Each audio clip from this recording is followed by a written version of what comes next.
వీళ్ళు టీన్స్ గాని, లేకపోతే పేరెంట్స్ గాని, మన కిడ్స్ దగ్గర నుంచి గూడా ఎప్పుడైతే సోషల్ మీడియా ఎప్పుడైతే స్టార్ట్ చేశారో వీళ్ళకి తెలియకుండానే వీళ్ళు దాని కంట్రోల్‌లోకి వెళ్ళిపోతున్నారు. అంటే సోషల్ మీడియాని మనం యూజ్ చేసుకోవడం కాదు. సోషల్ మీడియాయే మనల్ని యూజ్ చేసుకుంటుందన్నమాట.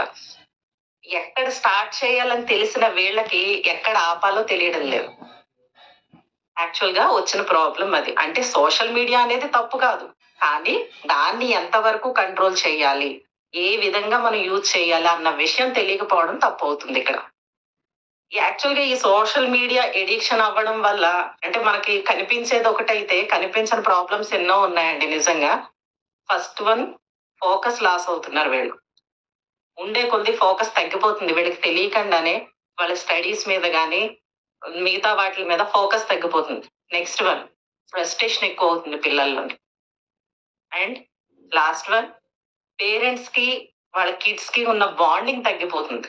ఎందుకంటే పిల్లల్లో ఆ పేషెన్స్ తగ్గుతుంది. పేరెంట్స్ చెప్పే వినే మాటలు ఓపికగా వినే ఓపిక వీళ్ళకి ఉండట్లేదు ఫస్ట్ థింగ్.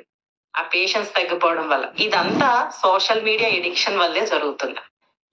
మరి నిజంగా ఒక విధంగా మాట్లాడుకుంటే ఎందుకు అంత ఎడిక్ట్ అయిపోతున్నారు అనంటే, సోషల్ మీడియా మనం ఎప్పుడైతే స్టార్ట్ చేసామో, మన బ్రెయిన్‌లోని డోపమైన్ అనే హార్మోన్ రిలీజ్ అవుతుందండి. ఇది జనరల్‌గా అందరికీ తెలిసుంటుంది. ఈ వర్డ్ కూడా మీరందరూ వినే ఉంటారు కదా! వింటే ఒకసారి చాట్ బాక్స్‌లో టైప్ చేయండి ఎవరెవరు విన్నారు? యెస్. యెస్. అవునండి. ఈ డోపమైన్ గురించి మనందరం విన్నాం. కానీ అందరికీ తెలిసిన విషయం ఏంటంటే, ఈ డోపమైన్ అనేది మనకి హ్యాపీనెస్‌ని క్రియేట్ చేస్తుంది. సో, అందువల్ల ఎక్కువగా సోషల్ మీడియాకి ఎడిక్ట్ అవుతాము అని చెప్పి అనుకుంటాం. కానీ అది నిజం కాదు.